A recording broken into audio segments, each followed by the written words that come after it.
Welcome to Module 3 of Programming Logic using Python. I'm your professor, Professor Fiske, and in this video, I want to talk about the three basic structures when we develop in computer science, programming, and engineering. Now, before we get started, I want to say please like and subscribe because it really does help me understand what is important to you, if this content is relevant, and if I should continue to make content like this. Let's get started. So, right now, I'm in REPL. Let's pivot to my REPL. And let's go to lectures. Okay, so I can show you PowerPoint slides. We can talk about the finer points of it, or we can just use it in the language. So let's use this concept with respect to Python. So what in the world is one of the three structures? So the first structure I want to talk about is called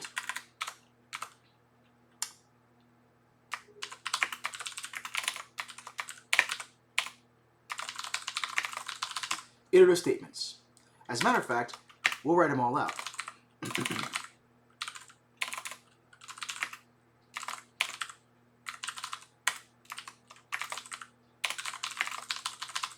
Okay. Now, up until this point, we've used selection statements or selection structure. Selection structure is basically ensuring that the way your program flows, your flow control is taken care of and it's in good working order.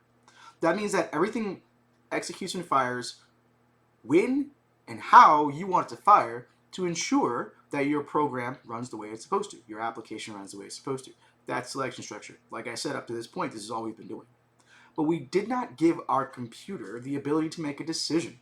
Now, you might be saying, wait a second, pause, timeout, you throw the yellow flag, penalty on the play. What do you mean computer makes decisions? I didn't know that's what they did. Well, that's the whole point of writing programs. It's to ensure that your computer is executing your programming statements in the specific order that you desire.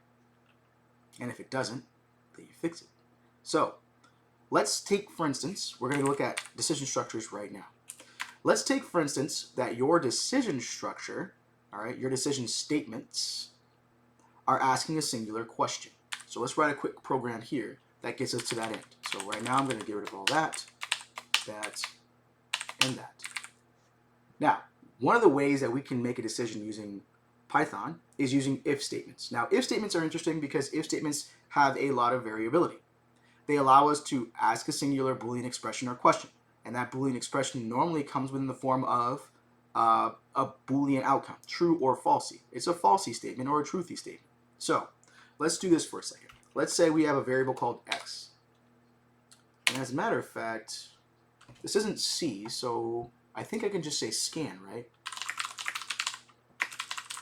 I think it's just scan, if I'm not mistaken. Nope, that's incorrect. That is incorrect. It is raw input or input. So we're going to say input. What I want to do is I would like to receive a value from the user. So the input is, please enter a number between 1 and 10. Okay, great. Now what we're going to do is we're going to reach into this specific statement, get the data. So let's say that to a variable. We'll say the variable is called response, all right? The response from the end user. And now let's do something. Let's print the response. Right. So down here, you'll see that we have the printout of our statement. And from now on, if you're in my course and you're taking my material, I will only be looking for input statements. You will not use pre-derived values. The values will come from the user, which in this case will be you when you run your unit tests. But what we're going to do here is we're going to go line by line. So input is very important because input allows us to understand what the user wants to give to us as values. You can see here our program paused. Our program paused because it's waiting for the user to give an input. All right. And so what I'll do is I'll put in an input, and this will allow me to put in whatever inputs that I want, as long as I don't hit enter. enter is what key press it's looking for, or return is the key press that the input function is looking for to continue running the rest of the code. So I'll put in 5. Oops. I'll put in 5 because I know 5 is in between 1 and 10, and it printed the number 5. All right, let's doll this up a little bit. Let's say, I wonder if I can string interpolate in Python. I think I can. I just don't know the syntax. Ha. So I want to string interpolate the number is, and then because response is a variable, I'm going to put curly braces around it so that it prints as a variable. Let's try this, run this again. I'll use the same value I used before, 5, and there it is. The number is 5. We did string interpolation. This is a form of string concatenation, but not really. String interpolation is something that is very, very old. We've done it for a long time because adding strings together just doesn't sound fun. So basically what I'm saying is I want this literal string to have the value that is sitting in the variable response directly injected into the string. That's what I'm doing here. Great. Now, you can do it a separate way. You can do it the other way, which is this way. This is called string concatenation. String concatenation is when you take one string and you add it to another to create a new string, because strings are immutable. If I run this, you will see that we'll get the same outcome. The difference is that when you have a bunch of concatenation like this, it is not readable at all. So we're going to put this back because readability is more important to me than, readability is very important to me. So this is going to stay this way because I like it this way. All right, cool. And you can do it however you want. This is an art, not a science, and whatever you think makes the best sense for you, do that. Okay, so now that we're here, what I really want to do is I want to fix this. Because theoretically speaking, if somebody came in here and put in 11, that defies the requirement that we're asking from the end user. The end user is supposed to return to us a value between 1 and 10, and they did not. They returned to us something completely different. As a matter of fact, we can return more than just numbers. I can also return letters. That's not a digit at all. That's part of the alphabet. It's part of our ASCII2 library alphabet, that is. So what's important is we want to not allow letters, and we want to not allow numbers that are higher than 10 or lower than 1. So how do we do that? Well, first things first, let's take care of the letters. All right. If response, let's see if it is digit. Yes. So there's a function in Python, and I was just checking to see what it was called. There's a function in Python that can check the string to see if it is nothing but digits or if it is got other symbols in it. Now that's interesting because there are other programs you have to write this function to check for that specific symbol, but in this case, we don't. Now, in the event you have to write the function to check for the symbol, what you actually would need to do is you would need to determine what key was pressed and then look at the ASCII2 library using a hexadecimal number to find out if it is the number or if it is the symbol you do not want. This is how we used to do it in the past using JavaScript, and now JavaScript has functions that allow us to not have to do that anymore. But in this case, I want to know how to write this. So I don't know if isDigit is the thing I want to use or if it's isNumeric. Because isDigit checks to see if all the characters are digits. IsNumeric checks to see if the value can be converted to a number. You're like, how would I ever know this? Go into Google and type in the following: how to check if string, yep, you see how that is a number. And it's very important that at the end of when you type this, you also tell it what language you care about. Don't say in Python, just say Python. All right? Google knows that all of this is a question. It also knows that that is a value that's important for it to add to the searching parameters. I'm not trying to insult your intelligence. I know you guys know how to use Google, but your Google foo is not strong enough for this. You're going to need Google. You're going to need a search engine to help you get the information. So if I do this, notice what pops up. isNumeric and isDigit. Now, you can use isNumeric. That is totally fine, and that's what we're going to do. So we're going to come back in here, and we're going to say isNumeric. Now, what's going to happen? Well, a couple of things. This is going to check to see if the response is a number or can be a number. And it's going to return back a value of true or false. This is just as the idea behind this is also the idea of this. Response equals a number, right? Response equals number. That's what we're looking for. But we want to check to see if it is a number, period. We don't want it to be a specific number at this point in time. This is checking to see if the value on the right is the same as the value on the left. When you have one equal sign, that equals assignment, meaning that I'm assigning the value on the right to the variable on the left. When I have two equal signs, this means equality. I'm checking to see if the value on the right is equal to the value on the left. In other languages like JavaScript, we have three equal signs that we can use. And what that does is it not only checks to see if the value on the right is the same as the value on the left, but also checks to see if the type on the right is the same as the type on the left. The type being a string, integer, float, double, long. We spoke about that in Module 2. All right, great. But right now, we just want to check to see if it's a number. And if it is not a number, or if it is not a number, so I'm going to give you some more, I'm going to make this even more, 1 second. We're going to say,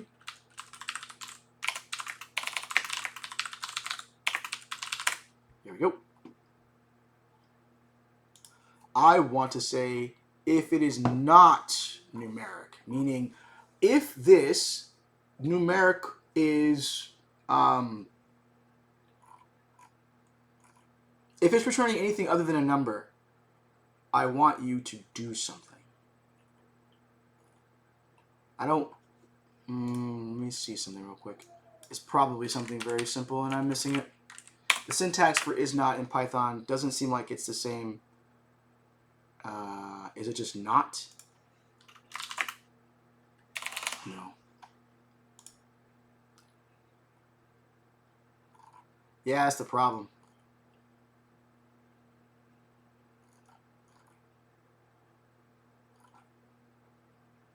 I guess we can use this as the happy path. I don't want to. So, and I'll explain you what I'm doing. So what I'm trying to do is I'm trying to create the happy path. When you run your code, it runs from top to bottom. That's the stack trace. The stack trace moves from top to bottom.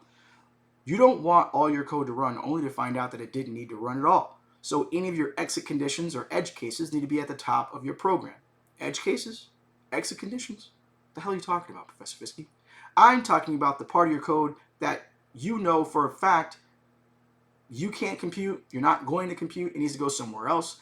That needs to happen before the rest of your code fires. This is also a part of your happy path, but we also call this unhappy path. Your unhappy path is things that you don't want to happen. We do not want the user to be able to enter a value that's not numeric.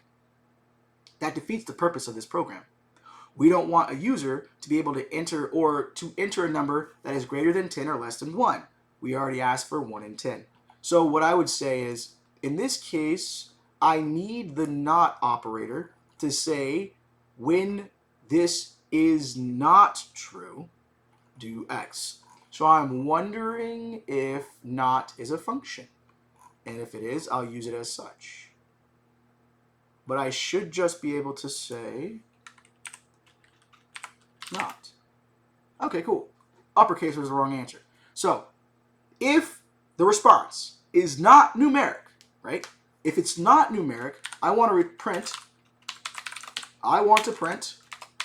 not printf, this isn't C. I want to print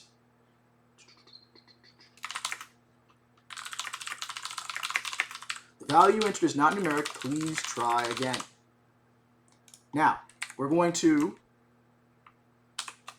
comment out this code for, well, no, actually, what we're going to say is that we're going to say else, all right, else the value is accepted or acceptable, and I want you to do this. Fantastic. This is saying that I didn't need the F, so we'll get rid of that. Yep, because there's nothing I'm pulling in. Actually, I can say the value you entered we can just say this is not numeric, right? Cool, run. Now, let's test the unhappy path. Let's test this first if branch. If you want to test to see if it's numeric or not, we'll enter some letters and see what happens. DD is not numeric. Please try again. Now, it's important that when you display an error to the user, you display to the user exactly what that error is. Let's run this happy path-wise. So we'll say 5. Oh, the number is 5. That's happy path. That's what we want to happen. But what happens when I enter 11? We still have a problem. We want the program to return a value to the end user's terminal that lets the end user know that this is unacceptable. You cannot do this. So if I wanted to add to this if branch, I would say elif. Else if, or elif, is the actual nomenclature or the syntax for Python. There's one more thing I want to tell you. When each of these statements are evaluated, so this is evaluated, see if it's true or false. This next one will be evaluated, see if it's true or false. This will be evaluated to be, this will always be true if these are not true. If the if branch is true, the else branch and the elif won't fire. If the elif is true, then the else won't fire. But if the elif is being evaluated, that means that the Boolean expression above it was evaluated to be false. That means that this ran and it wasn't true.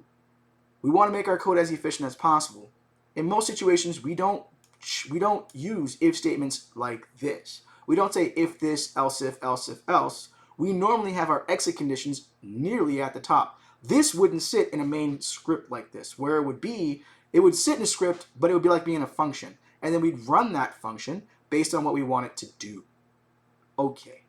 And at the end of this, what we'll do is we'll functionize it. We will functionarize it. I'm making up new words. We'll modularize. That's the real word. Okay, so if response equals, or if response is greater than 10, or response is less than 1, then I want you to print response is out of bounds. Please try again. All right. Now we have a little error here. What's the error? Response is a string. Haha, we can fix that because you guys already know that we can convert this string to an integer, and that's what we need to do. So let's go ahead and do that. Int response, int response. You cannot compare an integer to a string because the value of the string is different than the value of the integer. So in most languages, this is not true. But if you use Java or C and you try to compare a character, because that's what we were trying to do right now, compare a symbol, a character, to a number, that character has a numerical value. It has a hexadecimal binary value. For instance, I think, and don't quote me on this, but the enter key on your keyboard has a value, a numerical value of like 52 or something like that. That's what will be converted when you try to compare a actual integer to a ASCII2 character. You'll get the number. Well, that's not good because we don't want to compare the ASCII2 hexadecimal binary number to the integer. We want to compare the value that's sitting inside that response value, the way that we look at it as a human, to the value that we're putting in as an integer. So in order for that to happen, we need to make sure that both of the data types match. Both of the data types need to match. Therefore, I need to cast the response variable as an integer. And in order to do that, I need to use the integer function. Great! So now let's run this. Let's do all of the testing. We'll do a full regression test. So let's test to see if it's catching symbols. We didn't use normal symbols. We used letters. Hey, guess what? That's not numeric. Great, it caught that. Let's now test the else if. We'll say if it is 5. The number is 5. I'm sorry, we just tested the else. Let's test the else if above 10. So we'll say if the answer is 11. 11 is out of bounds. Please try again. Let's test this as 0. 0 is out of bounds. Please try again. It looks like we've caught all the exit conditions. I want to say the word almost, because there's one more thing I want to show you, and there's one more thing that makes more sense than doing this. If I, for instance, wanted to do this the way that we do it in the industry, this is not the way I would do it. I would not put it inside of a long main. What I would actually do is I would create a function, and then Python, we use def to create functions. And then I would take this code. So this function would be, let me see, check input. Okay. And then we would give it the input. So input, and I'm giving that parameter. So right now, this is me defining the function. This is the name of the function. Let me erase the gratuity rate because we don't need that. Check input, all right? And then we have the parameter that I want to pass into this specific function. It's going to need a value. I need to pass response into this function. So I'm going to take this, and now I'm going to dump it all into the function. It did all the formatting for me, and we're good to go. Let me take a pause here and say, Professor Fiske, I have a question. Yes, person in the front, back or middle. Hey, when would I ever use a function? Great question.